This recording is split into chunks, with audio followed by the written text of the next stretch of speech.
আসসালামু আলাইকুম ভিউয়ার্স, কেমন আছেন? আলহামদুলিল্লাহ আমি ভালো আছি। আশা করি আপনারা ভালো আছেন।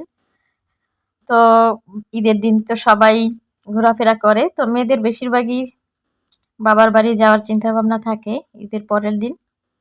তো আমরা আমরা আজকে রওনা হচ্ছি ঈদের দ্বিতীয় দিন। তো এটা আগেই করা ছিল ভিডিওটা। তো আজকে আপলোড দিলাম যেহেতু এখানে একটু সবাই মিলে আমরা ভাই বোনরা একসাথে। তো সেজন্য একটু ব্যস্ত ছিলাম। এজন্য ভিডিওটা ওভাবে দিতেও পারি না। তো আমরা এখন টোল দিয়ে তারপরে সামনে হচ্ছে আমাদের সেতু, বেকটিয়া সেতু এটার নাম। এটা পার হব। এটা অটোতে 2 মিনিটের মতো লাগে ক্রস করতে। তো আমরা এটার কাছাকাছি যাচ্ছি। আর ওরা তো খুবই খুশি, তাদের ভালোবাসার জায়গায় যাচ্ছে, তার নানা বাড়ি। আইমানের থেকেও আশফাক মানে বেশি আগ্রহী। তার মামা, নানু হচ্ছে তাদের মানে আরও এতদিন পরে আসছে আমার ভাইয়েরা।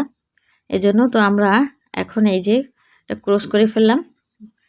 তো আমরা সামনের দিকে আসছি।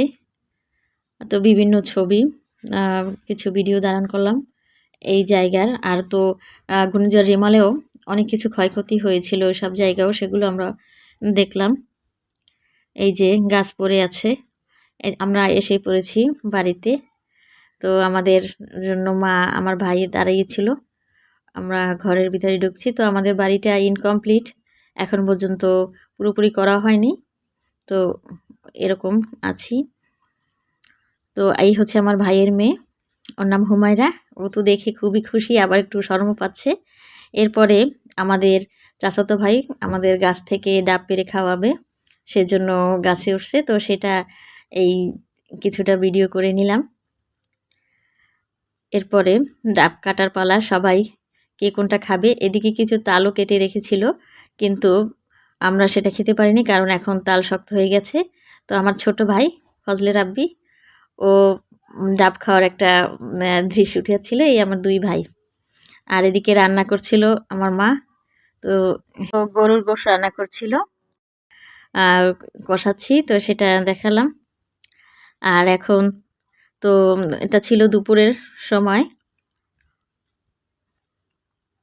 আর এটা ছাদের উপরে আর কি রান্নাটা হচ্ছে, যেহেতু চারোদিকে এখনও ভিজে, রান্না বান্না করা যায় না। তো এটা এই চুলাটায় আর কি রান্না করছে। এই যে, তো এখানে আর কি একটু কষ্ট হয় সব কিছু নিয়ে আসতে। তারপরেও এখন কিছু করার নেই, যেহেতু চারোদিকে খুব ভিজা। তো এখন তো আমাদের রান্না বান্না শেষ। এখন আমাদের খাবারের আয়োজন করছি। তো আজকে ভিডিওটি এ পর্যন্ত। আপনারা ভালো থাকবেন, সুস্থ থাকবেন। আল্লাহ হাফিজ। আর একবার ঈদ মোবারক।